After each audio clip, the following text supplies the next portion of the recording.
സ്വർണങ്ങളായി തരുന്ന എത്രയോ കാസർഗോഡ് നിവാസികൾ സ്നേഹം കൊണ്ട് എന്നെ വീർപ്പ് മുട്ടിച്ചവർ, അല്ലാഹുവേ നീ അവർക്ക് കരുണ ചെയ്യണേ, അവരുടെ സമ്പത്ത് നീ നിലനിർത്തി കൊടുക്കണേ, അവരുടെ പ്രയാസങ്ങൾ മാറ്റണേ. എറണാകുളം ജില്ലയിൽ 40,000 ആളുകളുടെ മുമ്പിൽ ദുആ ചെയ്യുമ്പോ, പ്രസംഗം കഴിഞ്ഞിറങ്ങുമ്പോ എന്റെ അടുക്കലേക്ക് വന്നിട്ട് ഒരാൾ കരഞ്ഞുകൊണ്ടൊരു ചെറുപ്പക്കാരൻ പറഞ്ഞു, ഉസ്താദേ ഞാൻ കാസർഗോഡുകാരനാ, ഇവിടെ ഒരു ചികിത്സക്ക് വന്ന് ഉസ്താദിന്റെ വഴല് കേൾക്കാൻ വന്നടാ.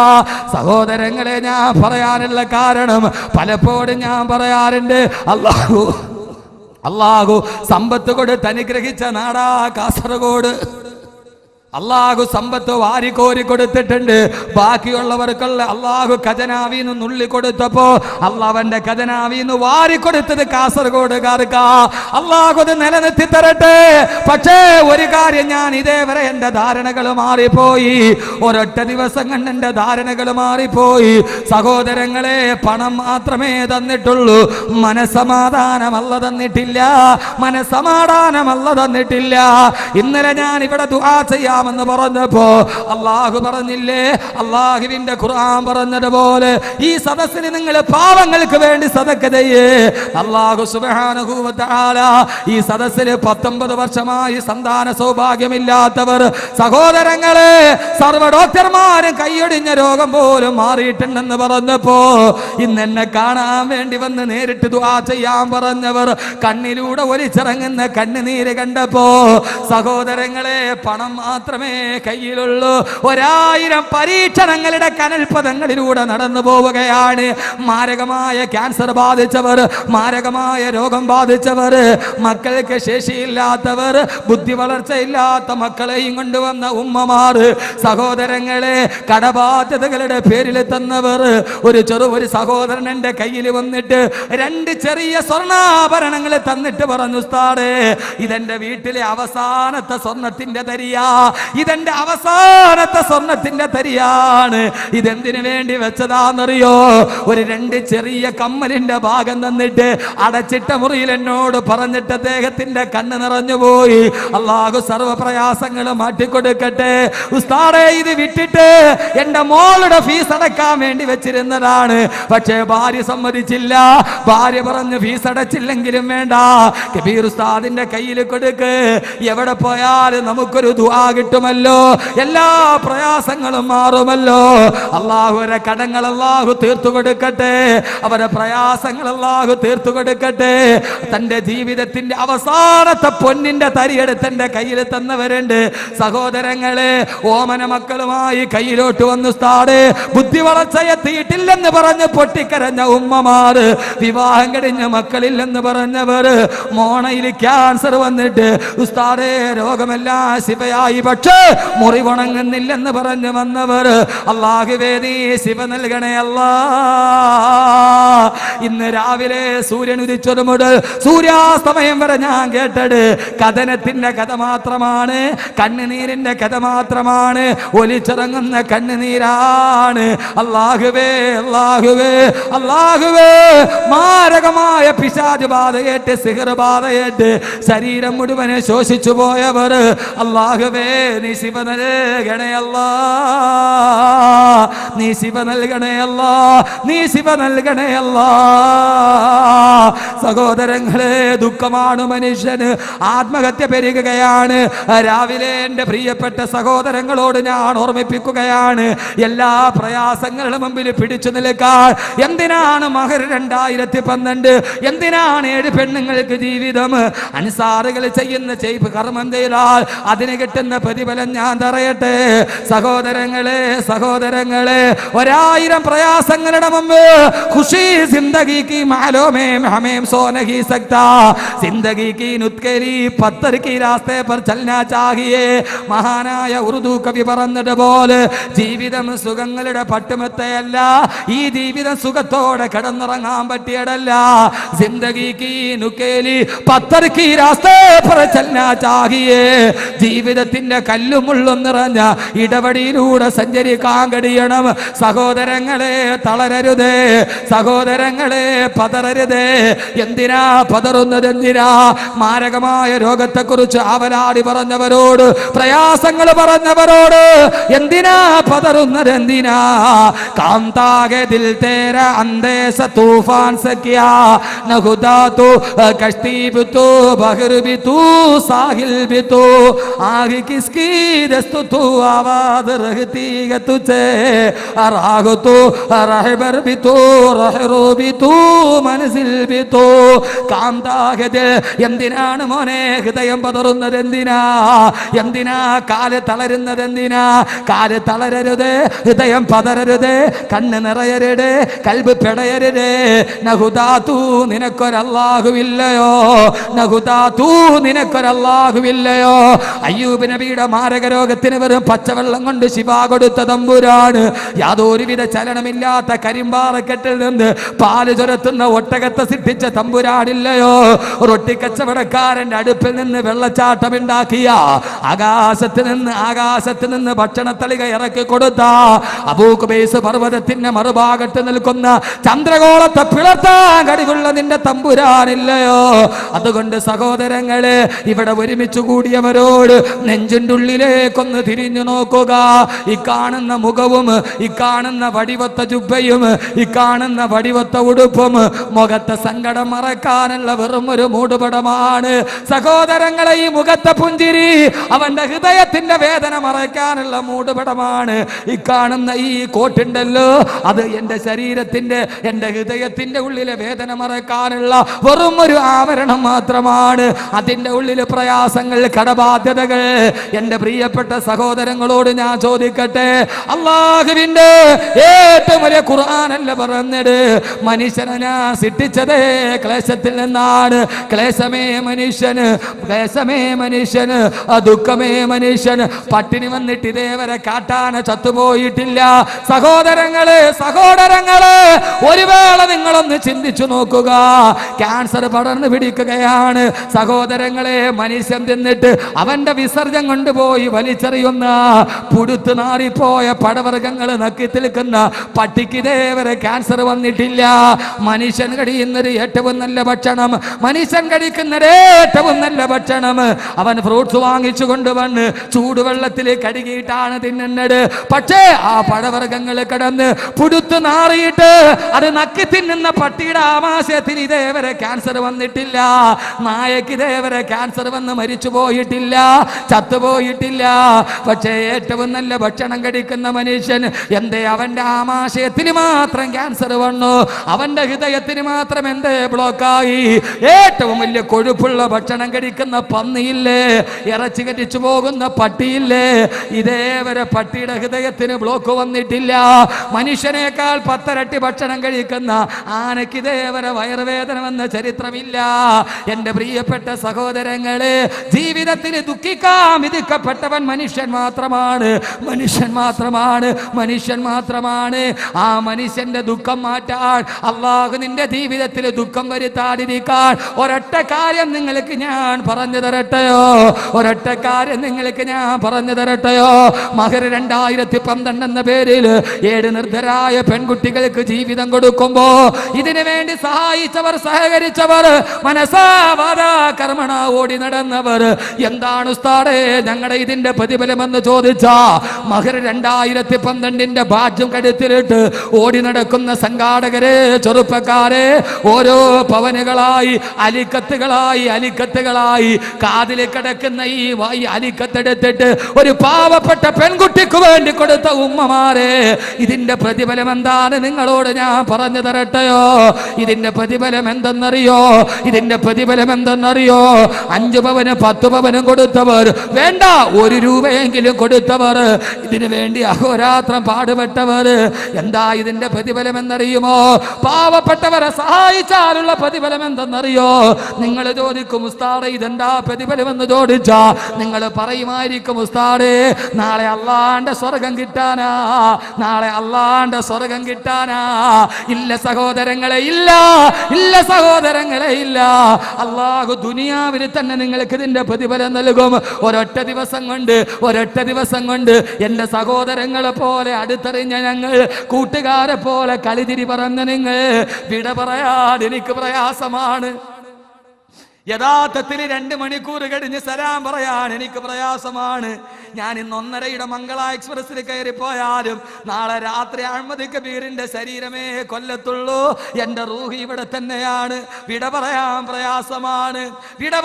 പ്രയാസമാണ്. പക്ഷെ എങ്ങനെയാ വിട പറയാതിരിക്കുക? സഹോദരങ്ങളെ എങ്ങനെയാ വിട പറയാതിരിക്കുക? 3 വയസ്സുകാരെ പൊന്നുമോൻ വിളിച്ചിട്ട് പറഞ്ഞു, നാളെ രാവിലെ വാപ്പി എത്തിയില്ലെങ്കിൽ വാപ്പിയോട് മിണ്ടുകയില്ല. എല്ലാവർക്കും മനസ്സിലൊരു ദൗർബല്യമുണ്ട്. ഏറ്റവും വലിയ ദൗർബല്യം നമ്മുടെ പൊന്നുമക്കളാണ്. സഹോദരങ്ങളെ, നിങ്ങളോട് ഞാൻ പറയട്ടെ, നിങ്ങളുടെ പ്രതിഫലം എന്താ? ഈ നന്മയുടെ സദസ്സിന്റെ പ്രതിഫലം എന്താ? അതറിയണമെങ്കിൽ 14 നൂറ്റാണ്ട് മുമ്പ് പുറകിലേക്ക് പോവുക. എന്റെയും നിങ്ങളുടെയും നായകൻ, ആദരവായ പ്രവാചകൻ നബി മുഹമ്മദ് മുസ്തഫ, അള്ളാഹുവിന്റെ റസൂലിനെ ഹിറാ ഗുഹയിൽ വെച്ച് അള്ളാഹുവിന്റെ പ്രവാചകൻ നബി അലൈഹിസ്സലാത്തു വസ്സലാം കെട്ടിപ്പിടിക്കുമ്പോ ആദരവായ പ്രവാചകൻ നബി മുഹമ്മദ് മുസ്തഫ, ആദരവായ പ്രവാചകൻ നബി മുഹമ്മദ് മുസ്തഫ, ആദരവായ പ്രവാചകൻ നബി മുഹമ്മദ് മുസ്തഫ. ഞാൻ ഇന്ന് പറയുന്നത് പച്ചയായ ജീവിതത്തെ കുറിച്ചാ, ആട്ടത്തെ കുറിച്ചല്ല, ന്യൂട്രോണുകളെ കുറിച്ചല്ല. സഹോദരങ്ങളെ, ഞാൻ ഇന്ന് പറയുന്നത് മനുഷ്യന്റെ പച്ചയായ ജീവിതത്തെ കുറിച്ചാ.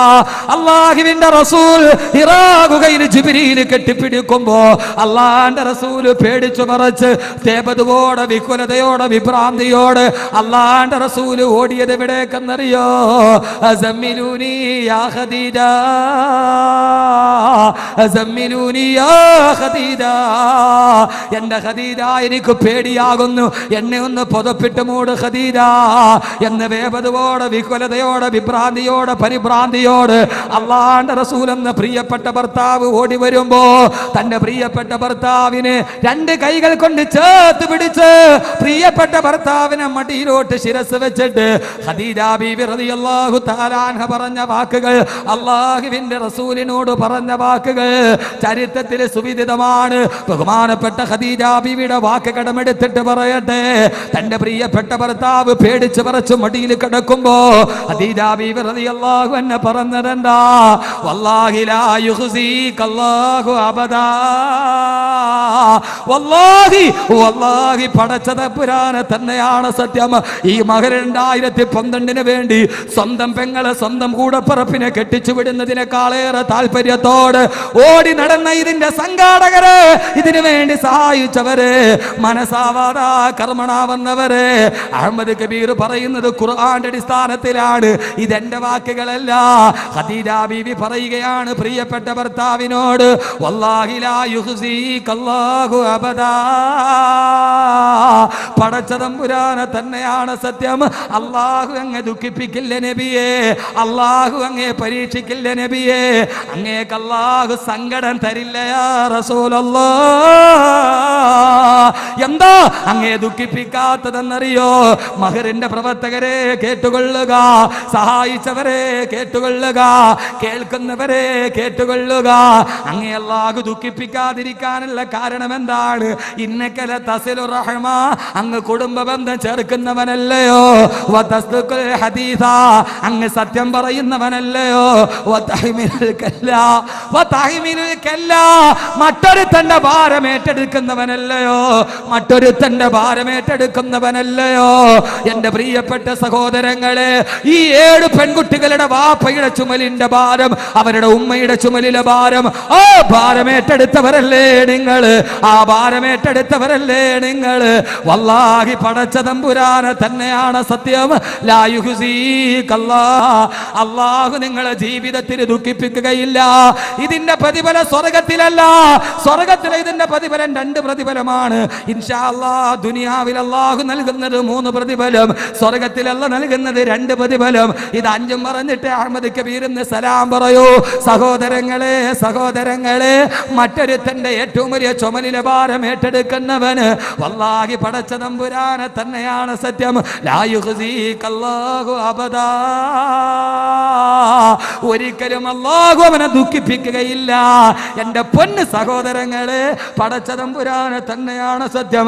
അല്ലാഹു നിങ്ങളെ ജീവിതത്തിൽ ദുഃഖിപ്പിക്കില്ല. അങ്ങനെ ദുഃഖിപ്പിച്ചെങ്കിൽ തന്നെ ആ ദുഃഖം മാറ്റിത്തരാൻ, ഏത് പ്രയാസവും മാറ്റിത്തരാൻ, ഏത് കണ്ണുനീരും മാറ്റിത്തരാൻ നിങ്ങളുടെ ഒരൊറ്റ പ്രവർത്തനം മാത്രം മതിയെന്ന് ബഹുമാനപ്പെട്ട ബീവി ഖദീജ റളിയല്ലാഹു അൻഹാ. ഫക്കീറോങ്കി മൽജാ ലൈഫോങ്കി മഅവാ യതീമോങ്കി വാലി ഗുലാമോങ്കി മൗലാ. അല്ലാഹുവിന്റെ പ്രവാചകൻ ചെയ്ത ജോലി, അഗതികളുടെ അനാഥകളുടെ സംരക്ഷകനാക്കിയ ജോലി, ആ ജോലി ചെയ്യുന്നവർ അള്ളാന്റെ വിശുദ്ധമായ ഖുർആന്റെ അടിസ്ഥാനത്തിൽ ഖദീജ ബീവി റളിയല്ലാഹു അൻഹ പറയുകയാണ്, വല്ലാഹി ലാ യുഖ്സികല്ലാഹു അബദാ. ഒരിക്കലും അല്ലാഹു ജീവിതത്തിൽ ദുഃഖിപ്പിക്കുകയില്ല. ഒരിക്കലും ജീവിതത്തിൽ അല്ലാഹു ദുഃഖിപ്പിക്കുകയില്ല. എന്തെങ്കിലും ദുഃഖങ്ങളുണ്ടോ ആ ദുഃഖങ്ങൾ മാറാൻ അല്ലാഹു ഒരൊറ്റ സൽപ്രവർത്തനത്തിന് കാരണമാക്കുമെന്ന് ആദരവായ പ്രവാചകൻ നബി മുഹമ്മദ് മുസ്തഫ. അൻസാറുകൾ ചെയ്ത ഗുണം നമ്മുടെ ജീവിതത്തിൽ ഉണ്ടായാൽ ഒന്നാമത്തെ പ്രതിഫലം, ദുനിയാവിൽ 3 പ്രതിഫലം, ആഖിറത്തിൽ 2 പ്രതിഫലം. ദുനിയാവിൽ നിങ്ങൾ എന്താ വിചാരിച്ചു ഉസ്താദെ ഇതിന്റെ പ്രതിഫലം എന്താ? സ്വർഗത്തിൽ ഒരു വീടല്ല, ദുനിയാവിൽ തന്നെ ഉള്ള പ്രതിഫലം തരും. ദുനിയാവിൽ 3 പ്രതിഫലം, ആഖിറത്തിൽ 2 പ്രതിഫലം. ഇൻഷാ അല്ലാഹ് ഇത് പറഞ്ഞ് നമുക്ക് ഇന്ന് പിരിയാം. ചെറുക്കളയിലെ പെങ്കൊച്ചിന്റെ കാര്യമൊന്നും ഞാൻ മറന്നിട്ടില്ല, ഇൻഷാ അല്ലാഹ് പറയാം. എന്നാലും എല്ലാവരെയും വിഷയം അതാ, ചെറുക്കളയിലെ പെൺകുട്ടിയുടെ കാര്യം പറഞ്ഞിട്ടില്ല. ഇൻഷാ അല്ലാഹ് അത് പറയാം. അള്ളാഹു മനസ്സിലാക്കാനുള്ള ബോധം നൽകട്ടെ. എല്ലാവരും സദസ്സിലോട്ട് കയറിയിരിക്കും. ഇൻഷാ അല്ലാഹ് അവസാനം എഴുന്നേറ്റ് നിന്ന് ഒന്നിച്ച് നിന്ന് 10 സലാത്ത് ചൊല്ലി കേരളത്തിന്റെ അങ്ങോളം ഇങ്ങോളമുള്ള സ്റ്റേജുകളിൽ ആയിരക്കണക്കിന് ആളുകളുടെ പ്രയാസം മാറ്റി കൊടുത്ത ആ സലാത്ത് ചൊല്ലി ഇൻഷാ അല്ലാഹ് നമുക്ക് കണ്ണീരോടെ ദുആ ചെയ്ത് വേണം എനിക്ക് നിങ്ങളോട് സലാം പറയാൻ. നാളെ എനിക്ക് വേണമെന്ന് ആഗ്രഹമുണ്ട്. നാളെ ഞാൻ ശരീരം എവിടെയാണെങ്കിലും റൂഹ് ഇവിടെ ആയിരിക്കും. ഒന്നാമത്തെ പ്രതിഫലം വല്ലാഹി ലാ യുഖ്സികല്ലാഹു അബദാ. അല്ലാഹു നിങ്ങളെ ജീവിതത്തിൽ ഒരിക്കലും ദുഃഖിപ്പിക്കുകയില്ല. അല്ലാഹു ജീവിതത്തിൽ ഒരിക്കലും ദുഃഖിപ്പിക്കില്ല. അല്ലാഹു അങ്ങനെ ആക്കട്ടെ. അല്ലാഹു അങ്ങനെ ആക്കട്ടെ. അല്ലാഹു അങ്ങനെ ആക്കട്ടെ. സഹോദരങ്ങളെ, അള്ളാഹ് ദുഃഖിപ്പിച്ചു കഴിഞ്ഞാൽ പിന്നെ രക്ഷപ്പെടാൻ പ്രയാസമാണ്. രണ്ടാമത്തെ പ്രതിഫലം എന്താണ്? ആ ദുഃഖത്തിൽ അല്ലാഹു നിങ്ങൾക്ക് ദുഃഖം നൽകില്ല. ഏറ്റവും വലിയ ദുഃഖം ഏതാണ്? ഏറ്റവും വലിയ ദുഃഖം വന്നാൽ നമുക്കുണ്ടാകേണ്ട 2 താങ്ങേ ഉള്ളൂ. ആ 2 താങ്ങും അല്ലാഹു ഇവിടെ വെച്ച് തരും. അല്ലാഹു തൗഫീഖ് നൽകട്ടെ. അല്ലാഹു തൗഫീഖ് നൽകട്ടെ. എല്ലാം ഫീ ലൗഹിൽ ഖുർആൻ. ഖുർആനാണ് പറയുന്നത്, എൻ്റെ പൊന്നു മഹറിൻ്റെ സംഘാടകരെ സഹായിച്ചവരെ നിങ്ങൾ കൊടുത്ത ഒന്നും പാഴായി പോകൂല. നിങ്ങൾ കൊടുത്ത ഒന്നും പാഴായി പോകൂല. എൻ്റെ പൊന്നു സഹോദരിമാരെ, ഈ സ്വർണ്ണാലിക്കത്തൊന്നും പാഴായി പോകൂല. കാരണം ഇത് എല്ലാ ദുഃഖവും മാറാനുള്ള കാരണമാണ്. അല്ലാഹു അങ്ങനെ ആക്കട്ടെ. അല്ലാഹു അങ്ങനെ ആക്കട്ടെ. അല്ലാഹു അങ്ങനെ ആക്കട്ടെ. വല്ലാഹി ലാ യുഖ്സികല്ലാഹു അബദാ. ഒരിക്കലും നിങ്ങൾക്ക് ജീവിതത്തിൽ ദുഃഖിക്കേണ്ടി വരില്ല. ഒരിക്കലും നിങ്ങൾക്ക് ജീവിതത്തിൽ ദുഃഖിക്കേണ്ടി വരില്ല. അല്ലാഹു എല്ലാവിധ ദുഃഖങ്ങളും അല്ലാഹു ഒടിച്ചു മാറ്റട്ടെ. അല്ലാഹു എല്ലാവിധ ദുഃഖങ്ങളും അല്ലാഹു ഒടിച്ചു മാറ്റട്ടെ. എന്താ ആമീൻ പറയാത്തത്? ഇപ്പഴേ ദുഃഖമായ എന്താ സഹോദരങ്ങളെ? ജീവിതത്തിന് എന്താ അർത്ഥമാവുള്ളത്? ജീവിതത്തിന് എന്തർത്ഥമാവുള്ളത്? പണം കയ്യിലുണ്ട്. കാസർഗോഡുകാരെ കുറിച്ച് എപ്പോഴും ഞാൻ പറയുമായിരുന്നു, അള്ളാഹു അനുഗ്രഹിച്ച നാടാണ്. നമുക്കൊക്കെ നുള്ളിയാണ് തന്നേക്കുന്നത്. കാസർഗോഡുകാർക്ക് അള്ളാഹു വാരിയാണ് കൊടുത്തിരിക്കുന്നത്. അത് സമ്പത്തിന്റെ കാര്യത്തിലാണെങ്കിലും ശരി, ഭക്ഷണത്തിന്റെ കാര്യത്തിൽ. എനിക്കൊന്ന് ബറാത്ത് രാവിലെ ഏറ്റവും കൂടുതൽ യാസീൻ ഓതുന്ന കാസർഗോഡുകാരാണ്. എന്തൊരു ചാപ്പാടാണ്. ഈ ബറാത്ത് രാവിലാണല്ലോ ഒരു വർഷത്തെ ഭക്ഷണം. അടുത്ത വർഷത്തെ ഒരു ബറാത്ത് രാവിലെ യാസീൻ ഓതി അടുത്ത ഒരു വർഷത്തെ ബറാത്ത് രാവിലെയുള്ള ഭക്ഷണം അല്ലാഹു തീരുമാനിക്കും. ബറാത്ത് രാവിലെ അന്ന് ഉറക്കമുളച്ചിട്ട് നിങ്ങൾ യാസീൻ ഓതണമെന്ന് എനിക്ക് തോന്നുന്നു. കാരണം എന്തൊരു ചാപ്പാടാണ്. ഈ കൂടുതൽ യാസീൻ ഓതണവർക്ക് അല്ലാഹു എല്ലാവർക്കും കൊടുത്തിട്ട് ബാക്കിയുള്ളതൊക്കെ എഴുതി വെക്കും. ഈ അമീർ മസ്താനൊക്കെ ഒരു 10-20 യാസീൻ ഓതിയിട്ടുണ്ടെന്ന്. കഴിക്കണ കഴിപ്പൊക്കെ കണ്ട ഇത്ര യാസീൻ, ചെറിയ യാസീനൊന്നുമല്ല. അല്ലാഹു സുബ്ഹാനഹു വ തആല എല്ലാവിധ ഖൈറാത്തുകളും നൽകി അനുഗ്രഹിക്കട്ടെ. അല്ലാഹു നിലനിർത്തി തരട്ടെ. അതുമാത്രമേ എൻ്റെ ദുആയുള്ളൂ, വേറൊന്നുമില്ല. ഈ സ്നേഹത്തിന് പകരം എനിക്കുള്ള ഏറ്റവും വലിയ ദുആ ഇത് മാത്രമേ ഉള്ളൂ. പക്ഷേ സഹോദരങ്ങളെ, ഈ ജീവകാരുണ്യത്തിൻ്റെ പ്രതിഫലം എന്തെന്ന് നിങ്ങൾ തിരിച്ചറിയണം. അള്ളാഹു നമ്മുടെ ദുഃഖത്തെ അള്ളാഹു മാറ്റിത്തരട്ടെ, അള്ളാഹു പ്രയാസത്തെ മാറ്റിത്തരട്ടെ. ഒന്നാമത്തെ പ്രതിഫലം എന്താ? ഇവിടുത്തെ ദുഃഖം ഇല്ലാതാക്കി തരും. രണ്ടാമത്തെ പ്രതിഫലം ഖുർആൻ ഒന്ന് പറയുന്ന ആരേലും